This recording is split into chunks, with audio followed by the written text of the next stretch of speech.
Todas las mañanas, la noticia comienza aquí. Levántate con la noticia en Pegaos en la Mañana. Pegaos en la Mañana con Julio Rivera Saniel. Bueno, y precisamente a esta hora vamos a conversar sobre este y otros temas con María de Lourdes Santiago del Partido Independentista Puertorriqueño. Muy buenos días, senadora. Muy buenos días a ti, Julio, y a todas las personas que nos escuchan. Gracias por acompañarnos. No sé si tuvo usted la oportunidad, probablemente sí, de escuchar el audio de WhatsApp de esta joven. ¿Qué le parece escuchar de su boca, Julio, verdad, que no tenía expectativas sobre el sistema judicial y el tono de la jueza y todo lo demás? Es durísimo escucharlo, ¿verdad? Pero yo me temo que si no es así, Julio, hay gente que no va a entender de lo que se trata y de que la violencia de género, la violencia contra las mujeres es distinta a otras expresiones de violencia. Hasta ahora no sabemos específicamente qué pasó en esa sala, pero hemos visto, y es la experiencia del pasado, cuando los culpables han sido figuras públicas, gente querida, deportistas, la misma acusación ahora contra Félix Verdejo, que los hombres que son capaces de violar y torturar y matar mujeres pueden en su vida cotidiana ser gente muy amable y gentil y pueden proyectarse. En el caso de Andrea, se trataba de alguien que aparentemente realizaba su trabajo con mucha eficiencia, que atendía a todo el mundo. Esto no es lo mismo que otras formas de violencia y es importante que las juezas lo entiendan, los jueces lo entiendan, el país entero. Y no se trata únicamente, es importante la presencia del fiscal. Hay que aclarar que en los casos de regla 6, aún por los de otros delitos, la ley hasta ahora no requiere que esté presente un fiscal, basta con la declaración de la policía. En el Senado se aprobó un proyecto de la autoría de la senadora Migdalia González para atender ese asunto. Se ordena que haya fiscales, que haya además, se presentó una enmienda para que haya personal de la Oficina de la Procuradora de las Mujeres, y este es un asunto bien importante, Juli, perdona que me extienda en esto. No se preocupe, no hay ninguna prisa. Es el tema de las intercesoras, que son fundamentales, son mujeres que acompañan a sobrevivientes de violencia doméstica a través de todo el proceso. Uno de los problemas que hay con Fiscalía es que las asignaciones de casos se hacen según la sala, según el día, y un fiscal o una fiscal no va a seguir un caso completo. Y esto en ocasiones implica también, es parte de la revictimización de la mujer teniendo que dar su historia. Repetir su historia, ¿no? 20 veces, a un fiscal y al otro, y al otro, y al otro. Y al otro, al que le toque, a veces llegan los fiscales, porque así es que les asignan los casos. Estos son los expedientes de hoy. Y a la prisa, ¿verdad? También, senadora, sí. Poco lo que cuentan algunas personas es que el fiscal que lo vio en la ocasión anterior no está, y entonces, por eso que usted está explicando, evidentemente, y luego entonces llega a ver el caso la próxima persona, lo ojea, las hojas y dice, venga, se vamos, sin tener demasiados detalles sobre lo que implica el caso. Y en ese proceso las intercesoras son una ayuda valiosísima. Actualmente las intercesoras son certificadas por la Oficina de la Procuradora de las Mujeres. Tengo la impresión de que no hay suficientes, que no siempre van a estar disponibles, y por eso, y en una vista pública, la Procuradora declaró que no tenía problema con que se regresara al sistema antiguo, en que también las organizaciones que ayudan a mujeres sobrevivientes certifiquen intercesoras y garantizar que el sistema provee para que estén ahí acompañando a las mujeres. Claro, vamos a ver qué ocurre. Esto se aprobó ya en el Senado, ¿no? En el Senado el lunes, falta ahora que pase a la Cámara, que entiendo vuelve a reunirse el lunes próximo. ¿Y usted cree que habrá problemas en la Cámara o el ambiente, por lo que uno... Bueno, déjame hablar de lo que uno podría esperar. No, puede pasar. Entiendo lo que dice, porque es verdad, puede pasar de todo. Hay veces que uno dice, Dios mío, pero es que esta es la era medieval, ¿qué le pasa a esta gente? Y por eso también es importante la presión pública y el que hay manifestaciones de mujeres a través de toda la isla, días corridos, todo esto es importante para que se cree conciencia. Esto no es como las otras formas de violencia, no lo es.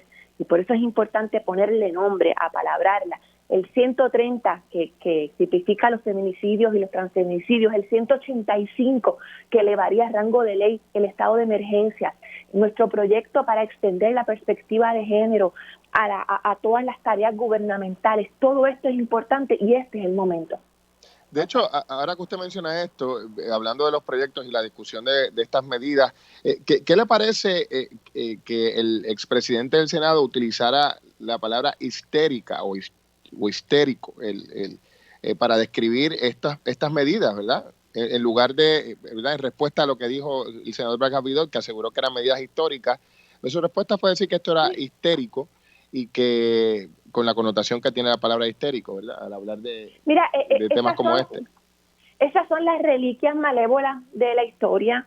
Esa es la gente que cuando quemaba mujeres en la hoguera le parecía que era muy bien, y cuando se perseguía a los negros creían que eso estaba muy bien, y cuando se persigue a personas por razones ideológicas siempre van a encontrar una justificación. Esa gente siempre la habrá, Julio, uno no le puede prestar más atención de lo que merecen. Yo creo que lo importante es el despertar que hay en el país y ver, sobre todo, yo lo veo en la gente joven, nuevas generaciones con una conciencia del tema de género que yo creo que nos da razón para la esperanza. Claro. Precisamente, vamos a hablar un poco sobre el proyecto de los feminicidios y y todo lo que se estuvo discutiendo. De hecho, entre otras cosas, hubo senadores, por ejemplo, el senador Albert Rodríguez del Partido Popular, que estuvo diciendo en el debate y en las redes sociales que pues está en contra de las muertes de las mujeres, pero al final del camino no votó a favor del proyecto, ¿no? No votó a favor del proyecto, se opone a que se prohíban las terapias de conversión. Esta es la colindancia del Partido Popular con Proyecto Dignidad. Él es la colindancia. Sí, sí. Oiga, al final del camino, para describirle al público qué es lo que ocurre, ¿verdad? Este proyecto, luego de haber sido discutido y aprobado, ¿ahora qué pasa?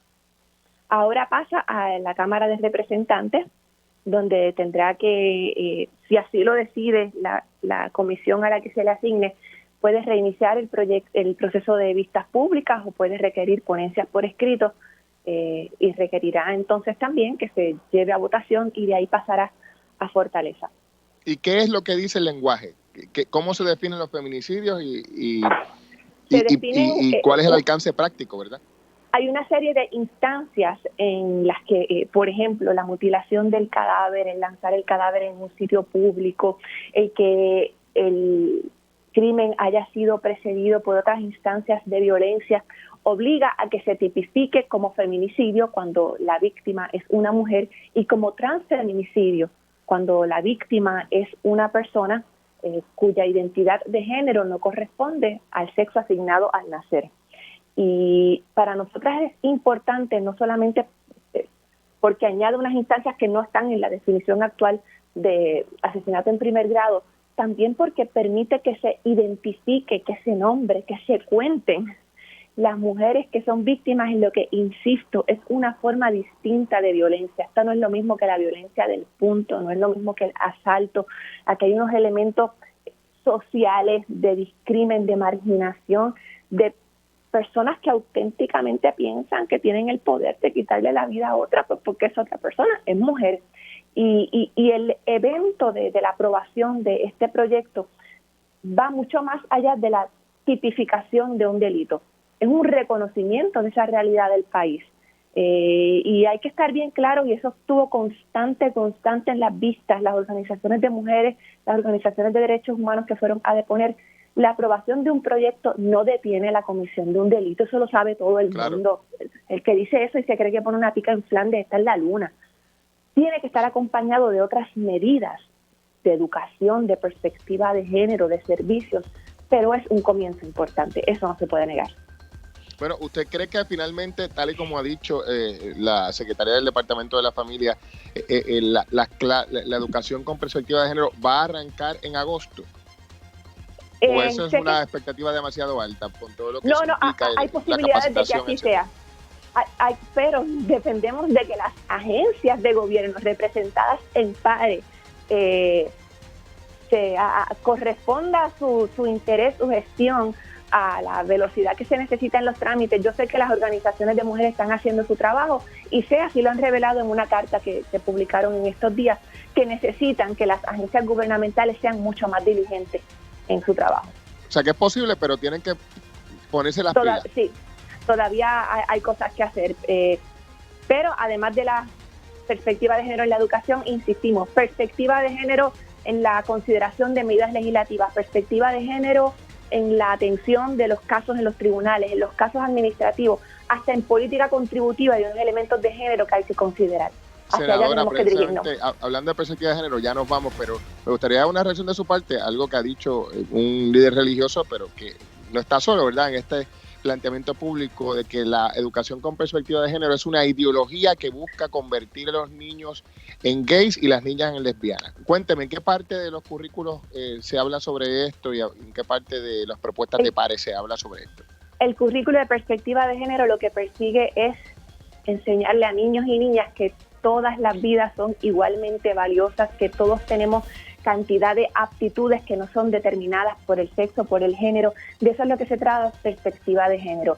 Hay otras personas que viven obsesionadas con la sexualidad ajena, pero ya esos son problemas psicológicos, ¿verdad?, de otra naturaleza. Lo importante es utilizar los recursos comunes que son los del Estado para promover la equidad y el acceso de todas y todas a las oportunidades que nos pueda proveer nuestra sociedad. De eso se trata la perspectiva de género. Gracias, senadora, por estar con nosotros. Muchas gracias a ti y buen día a todas.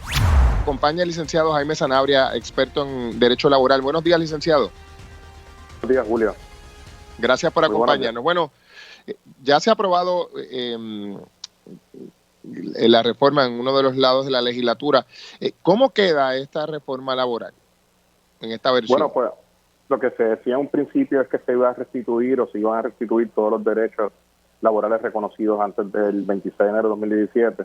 Eso no necesariamente es lo que ocurrió, pero sí hubo hay cosas que se están proponiendo que se restituyan, entre ellas, ¿verdad?, el periodo probatorio para los empleados no exentos se reduce. Ahora, según se propone, va a ser 6 meses, en cuanto a los empleados exentos va a ser 9. Más importante todavía, y algo positivo de este esfuerzo que se está haciendo ahora, es que se les reconoce a los que son empleados a tiempo parcial, Julio, que puedan acumular vacaciones y puedan acumular enfermedad. Eso antes no se reconocía, como tú bien dijiste hace unos segundos. La reforma laboral por ahora, la del 2017, no ha creado los empleos que se pensaba iba a crear. Y en Puerto Rico lo que está abundando actualmente, el tipo de empleo, es un empleo a tiempo parcial, un empleo que no es sin beneficios, ¿no? Sin beneficios. Y el empleo que abunda es el de carácter temporero, a término o a tiempo parcial. Y en ese sentido, pues esto que se aprobó el sábado, que ahora va a pasar a la consideración del Senado, pues reconoce este derecho. Algo importante también que lo que aprobaron el sábado trae es que enmienda la definición de lo que es justa causa, baja el periodo de prescripción para algunas reclamaciones en este contexto de represalia, reconoce un pago doble a los estudiantes si son llamados a trabajar durante el día de descanso, se define lo que es el día de descanso con un periodo de 24 horas, entre otras cosas. Pero ciertamente muchos de los derechos anteriores a la Ley 4 del 2017, que es la reforma laboral, pues no se han restituido. No sé si se haya en el Senado. Yo sé que ahora hay que estar pendiente, Julio, a ver a qué comisión en el Senado pasa la evaluación de este proyecto.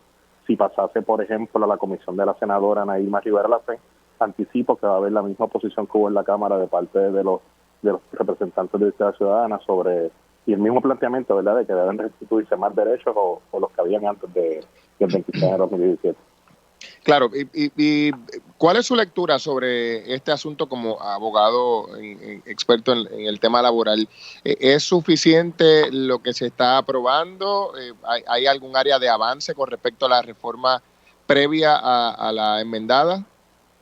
Bueno, el área de avance que pienso que hay tiene que ver con eso que te mencioné, Julio, de los empleados a tiempo parcial y los empleados temporales a término fijo, pero ciertamente hay una falsa creencia en Puerto Rico, Julio, de que mientras más derechos yo le quito a los trabajadores, puede ser una señal de progreso y voy a mejorar la economía, y eso no es correcto. O sea, hay muchísimos estudios alrededor del mundo, hay otras experiencias que están ocurriendo ahora mismo en otras jurisdicciones emergentes, donde se ha visto que precisamente reconocerle derechos a los trabajadores es lo que le crea mejores oportunidades de empleo, tiene trabajadores más contentos, más productivos y al final del día redunda a favor de los patronos. Así que mi punto de vista sobre esto es que yo creo que debemos centrarnos realmente en adoptar un código laboral donde se armonicen todas las leyes ahora mismo que están realengas por ahí, todas las leyes laborales, se le dé coherencia y se atienda lo que está pasando ahora mismo en Puerto Rico, que es que faltan ofertas de empleo en ciertos sectores.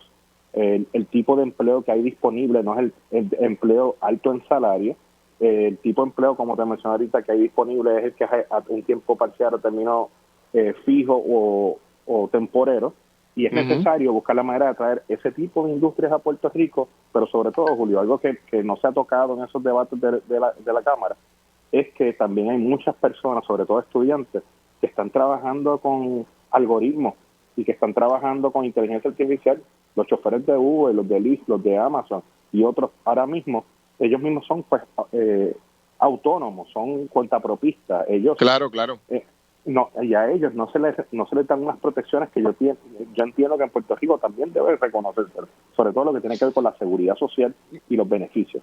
Licenciado, usted ha tocado un punto que me parece importante porque el enfoque de la legislación que se ha estado presentando desde hace ya un montón de tiempo, incluyendo la derogación de la Ley 80 y otras por ejemplo, la eliminación de la Ley de cierre y otras, todas han ido en la línea de decir, te voy a reducir derechos laborales o beneficios y ya tú verás cuántos empleos te voy a crear.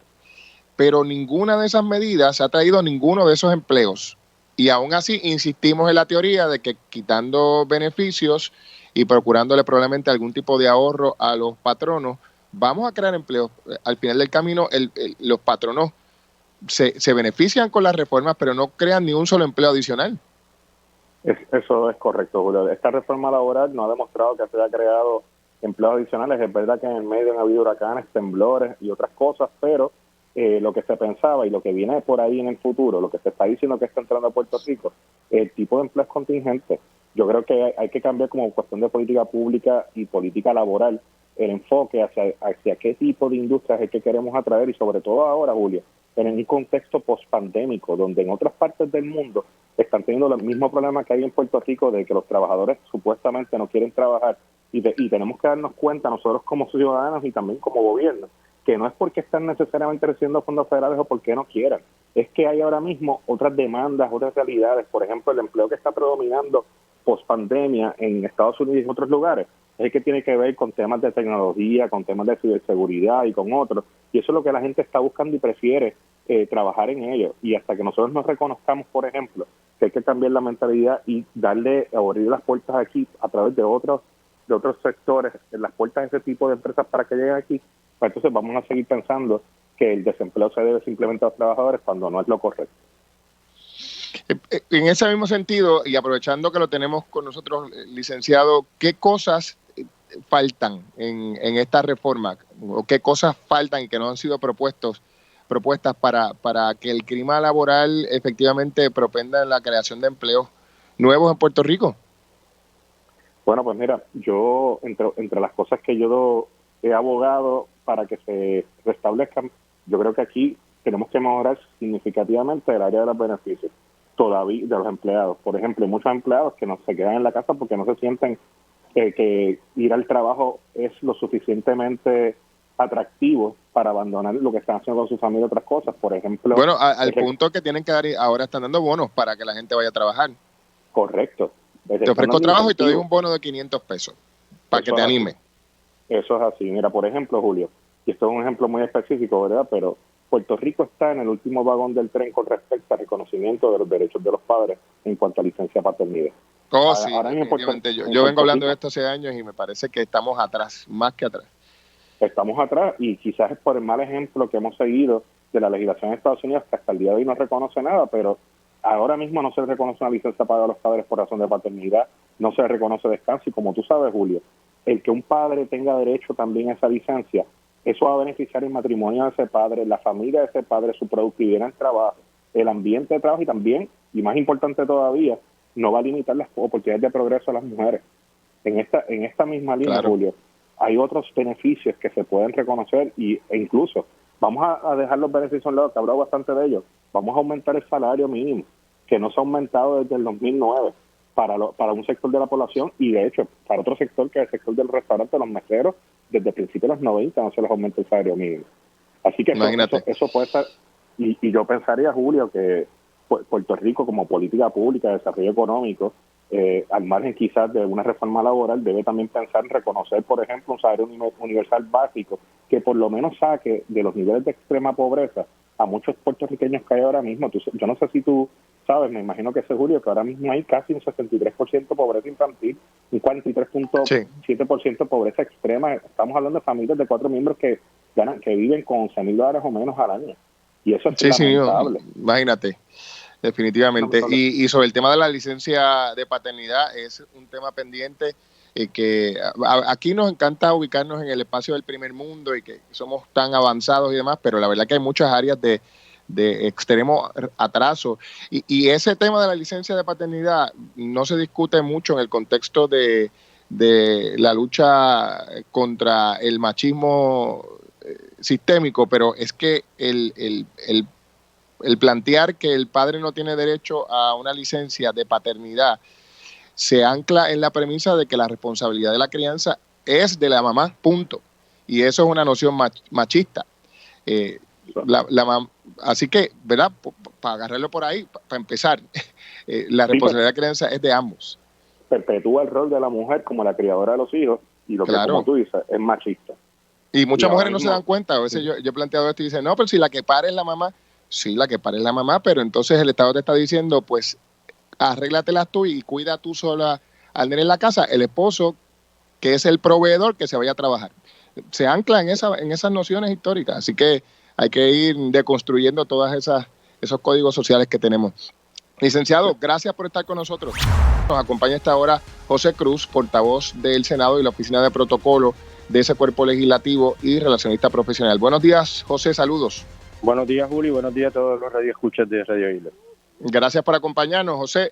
Bueno, cuéntanos, ¿qué es lo que va a estar ocurriendo hoy, esta mañana, allí en el Senado?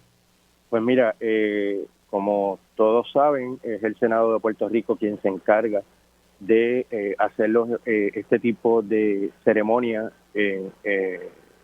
por la muerte de un gobernador o algún miembro de la Asamblea Legislativa.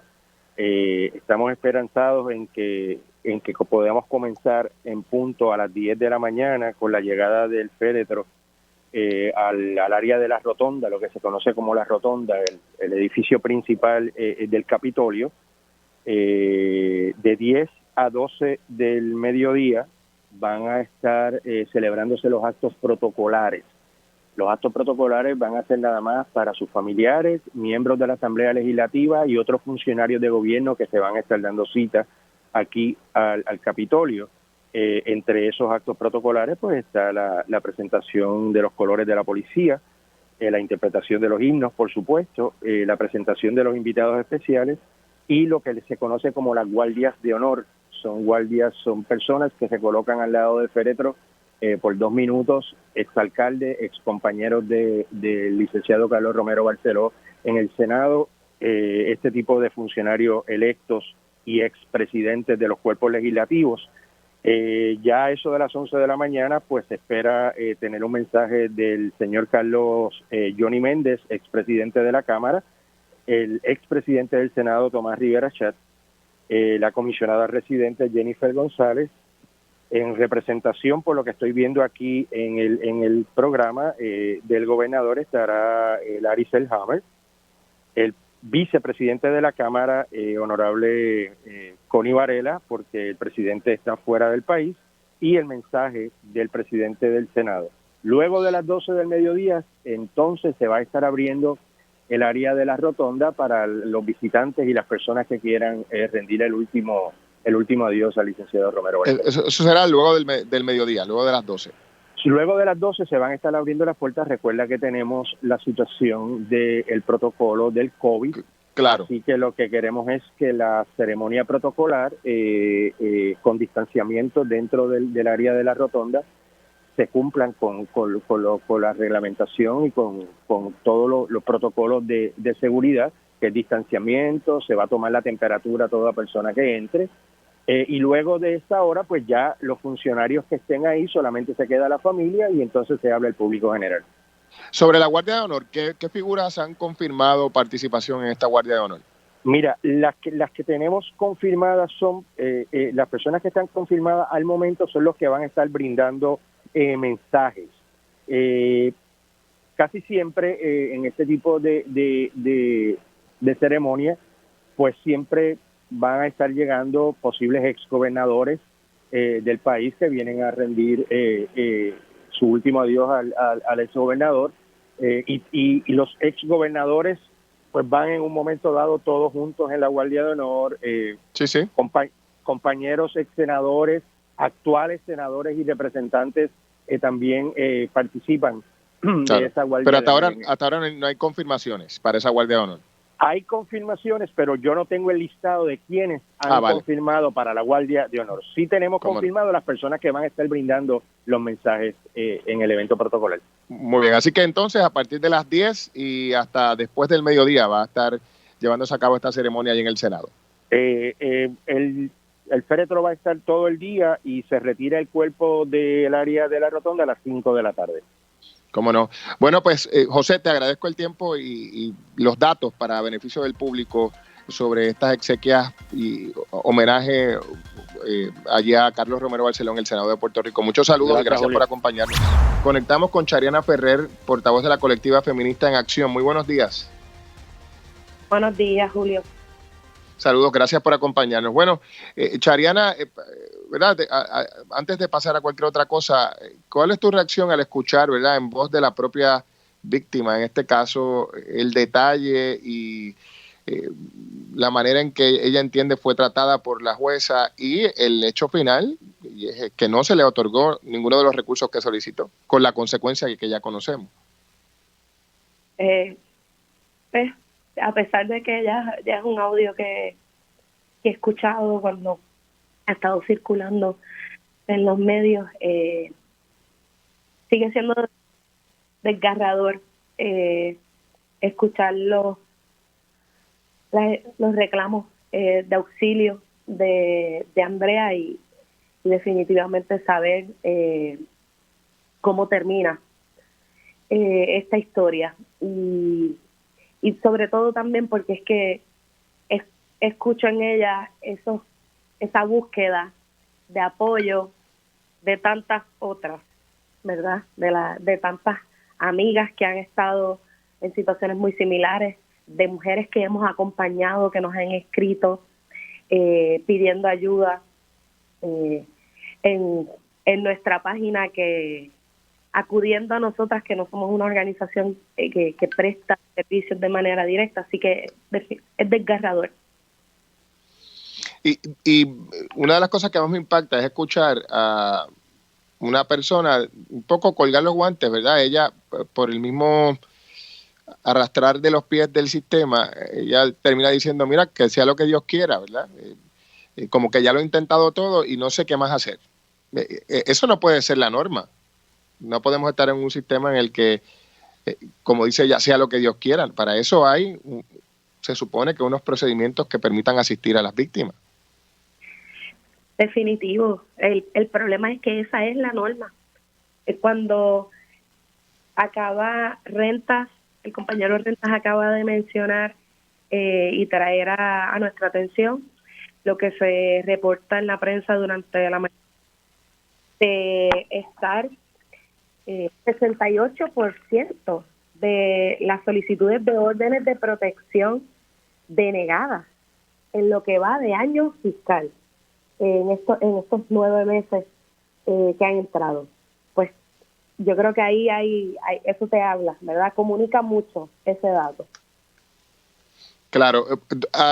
Chariana, ¿dónde estamos parados en esta etapa? Sabemos que después de más de un cuatrienio donde se estuvo reclamando por una declaración de estado de emergencia, se ha declarado ese estado de emergencia, se ha creado el Comité PARE, que incluye a portavoces de organizaciones de mujeres que están trabajando con diferentes asuntos.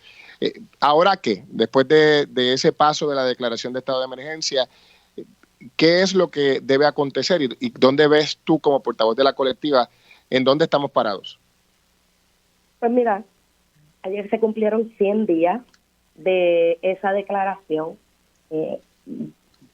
Nuestra colectividad ha estado en la calle en estos últimos días exigiendo dónde es que está esa declaración, cómo se materializa la misma, porque al menos los reportes públicos del Comité PARE, que ha sido el comité designado a manejar la implementación del estado de emergencia, no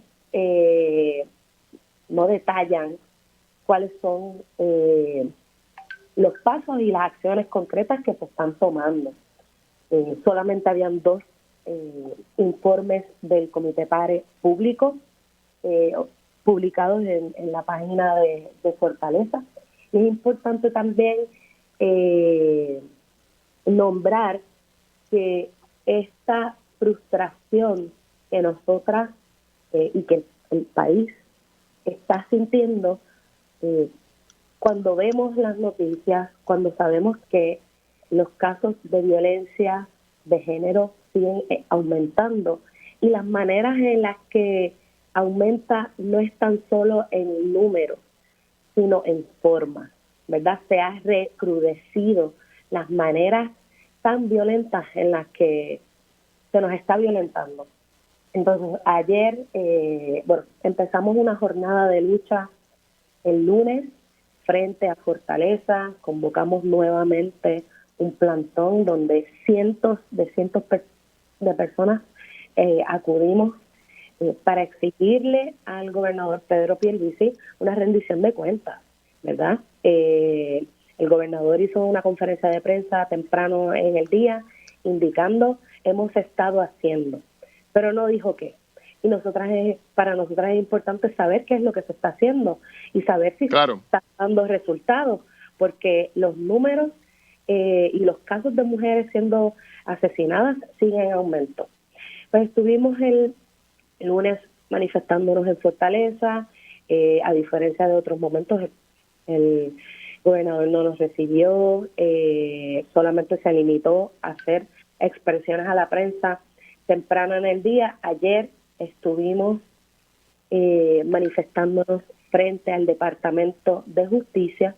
El secretario de Justicia, Domingo Emanueli, bajó a recibirnos y ahí pasó algo muy importante.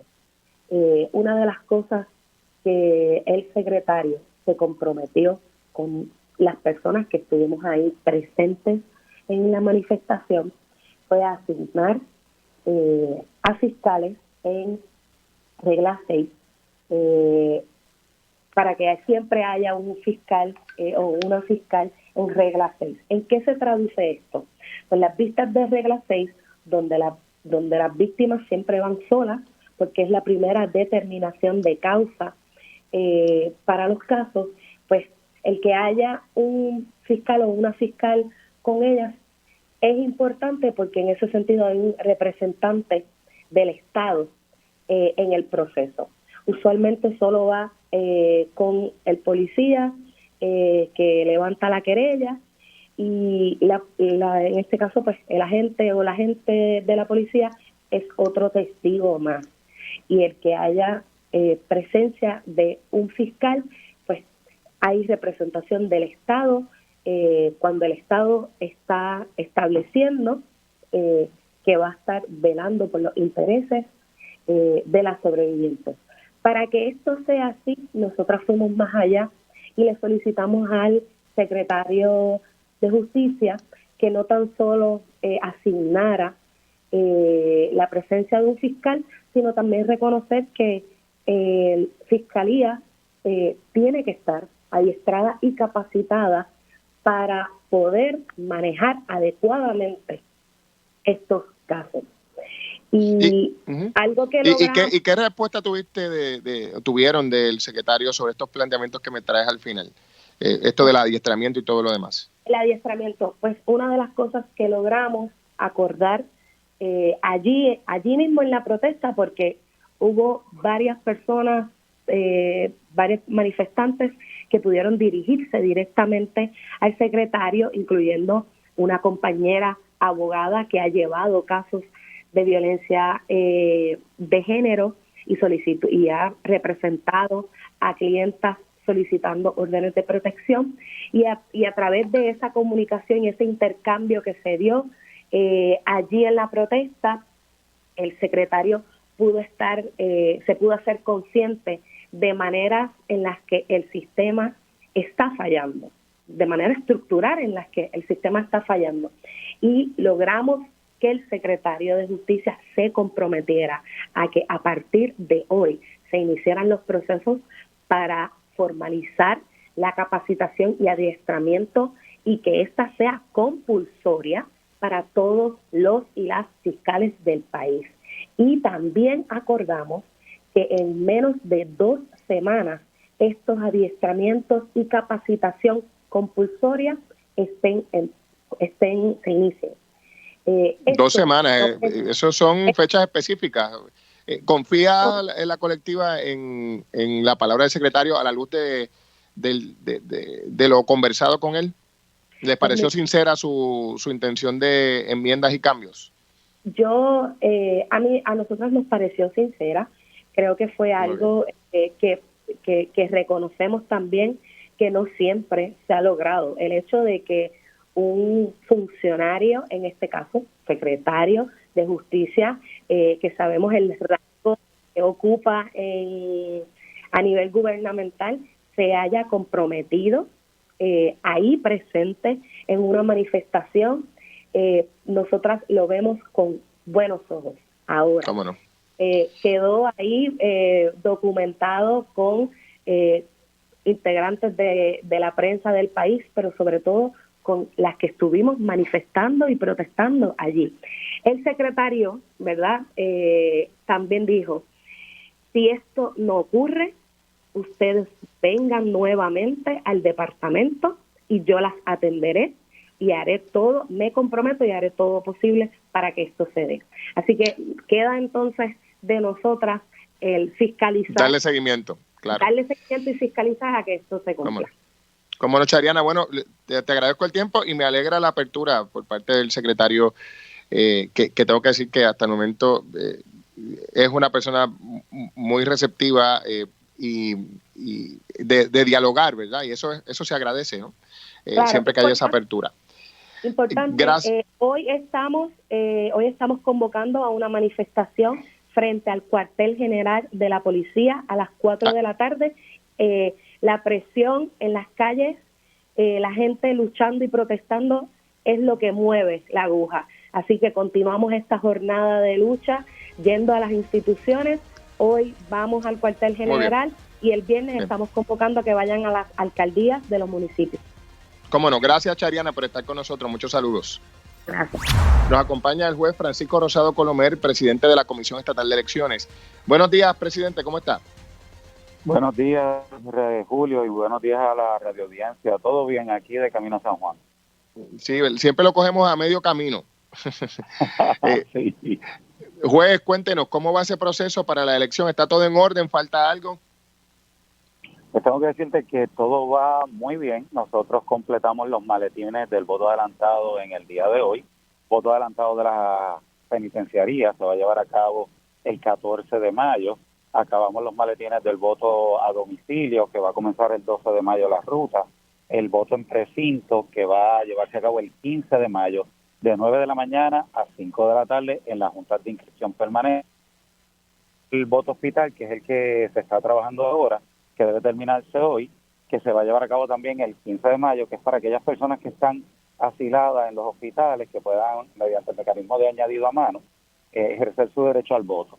Los maletines del evento regular, que es del 16 de mayo, deben estar terminados entre el jueves y el viernes, teniendo suficiente oportunidad para distribuir el material electoral durante la semana que viene.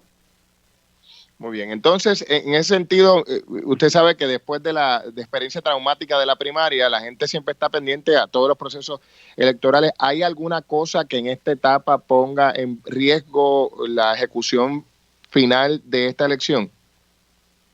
De acuerdo a lo que tenemos con el plan de trabajo y lo adelantado que están todos los trabajos, nosotros no vemos ninguna razón por la cual, salvo una causa mayor, tengamos algún tropiezo. Nosotros ya distribuimos lo que se llaman los cartones. Debemos estar terminando las últimas rutas mañana, que son las casetas, las urnas, todo ese material para preparar los centros de votación. Ya los centros de votación están escogidos. Así que no debemos tener la misma experiencia que tuvimos en la primaria del año pasado.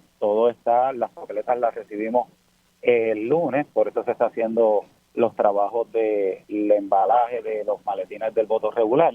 ¿La recibieron este lunes? Hemos hecho ciertas economías.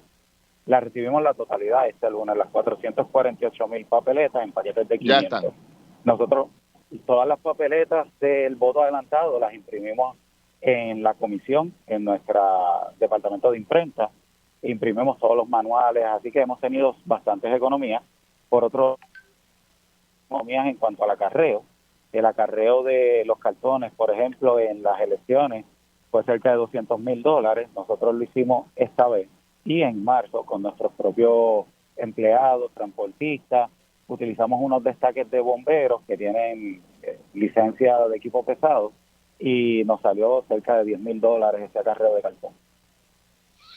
Oiga, Rosado, ¿verdad? Porque este tema del voto adelantado por correo fue uno de los que más conflictos trajo. No le voy a contar, usted sabe, bajo el pasado proceso electoral. ¿Usted no anticipa tropiezos en ese proceso?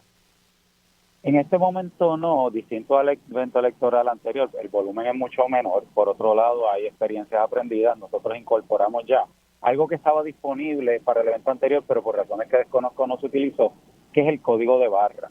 Yo sé que hay alguna preocupación sobre el envío de estas papeletas, pero nosotros lo que hacemos es que en la pegatina o el label imprimimos un código de barra y con un escáner se envía y se marca el que se recibe. Si estamos teniendo alguna dificultad con los envíos, pero es porque los electores nos han informado una dirección equívoca. Entonces tenemos cerca de 122 sobres que nos los devolvió el correo porque el elector nos puso la dirección errónea. Se está llamando a los electores para que corrijan o nos den una dirección postal válida para hacer un segundo envío. Fuera de eso, ya tenemos la urna colocada para el recibo de este tipo de votos.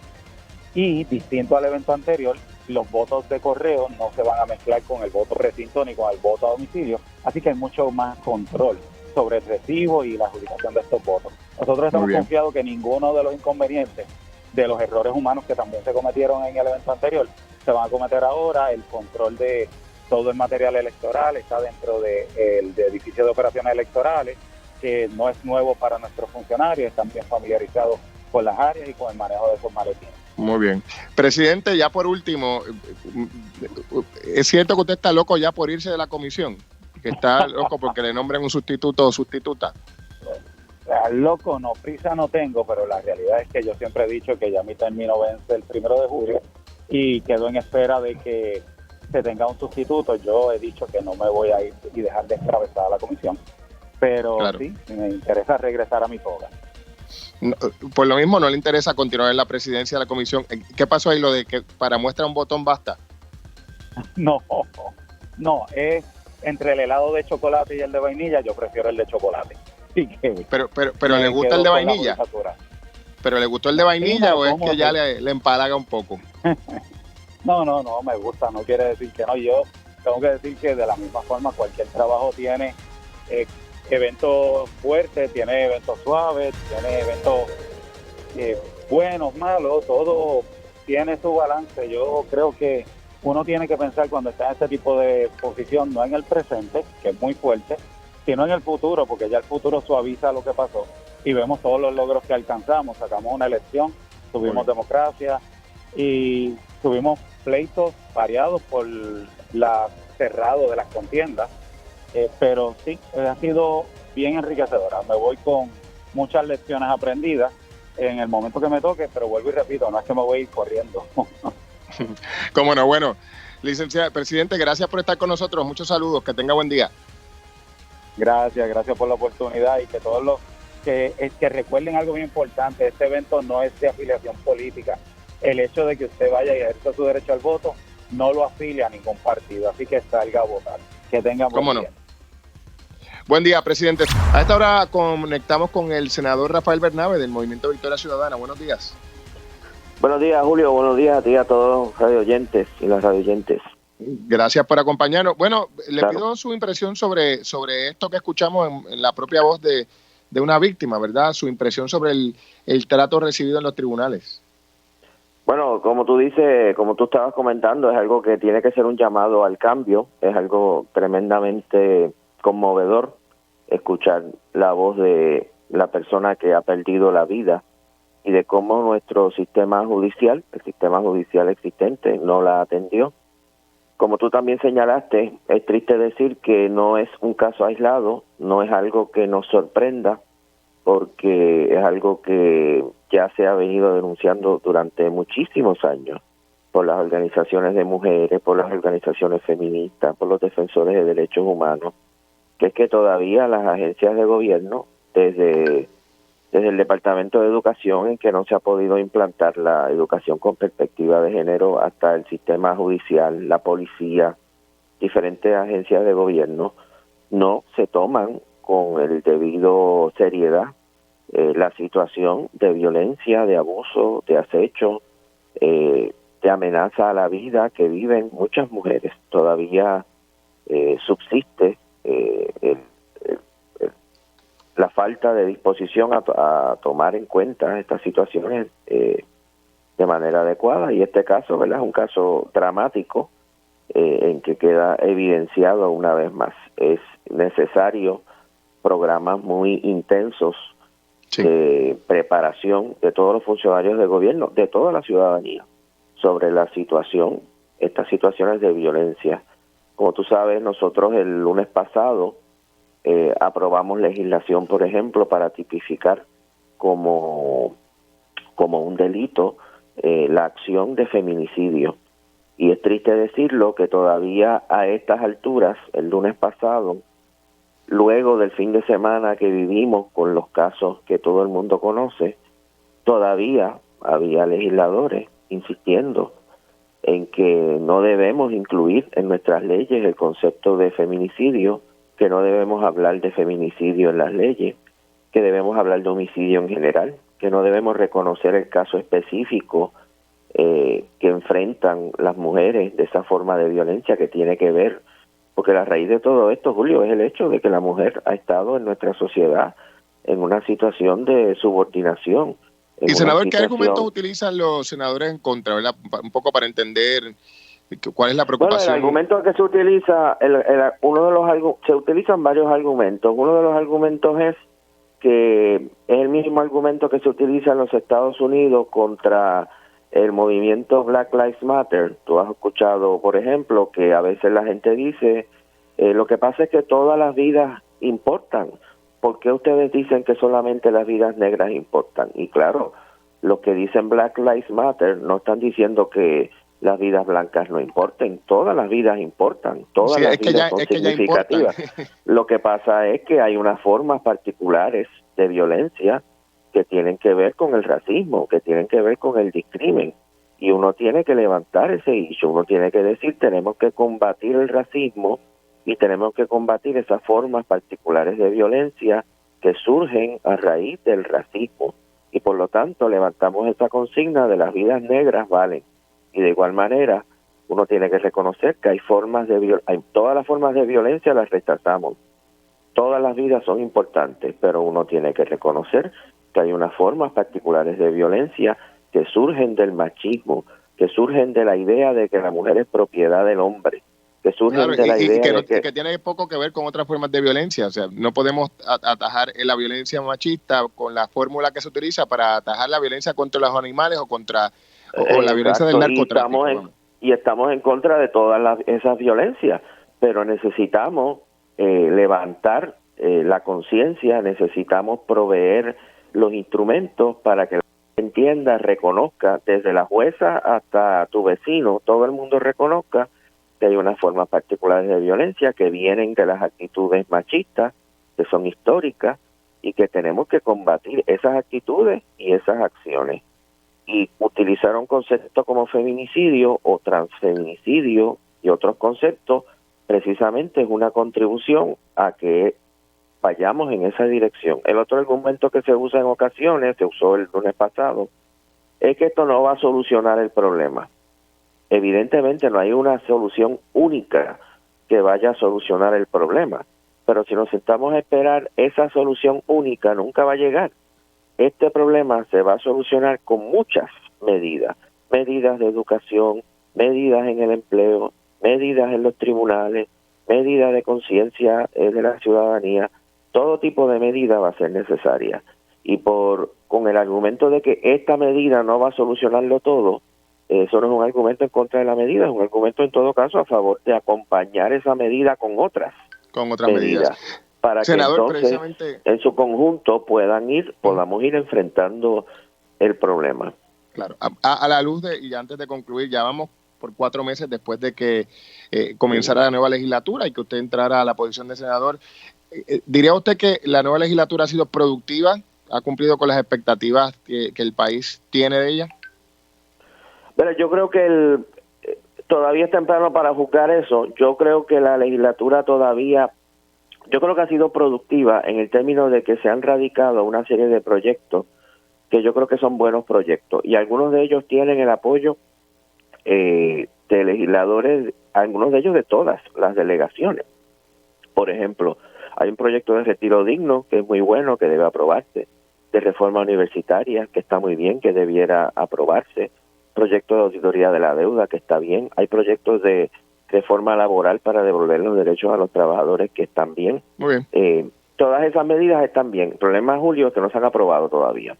Es importante que se aprueben. Bueno. Así que vamos en un buen camino en la medida que existen y tienen apoyo, pero todavía falta la acción importante, que es que se aprueben esas medidas. Sí, claro que sí. Bueno, senador, le agradezco el tiempo. Gracias por estar con nosotros aquí en Pegados en la Mañana. Muchos saludos. Muchas gracias a ustedes.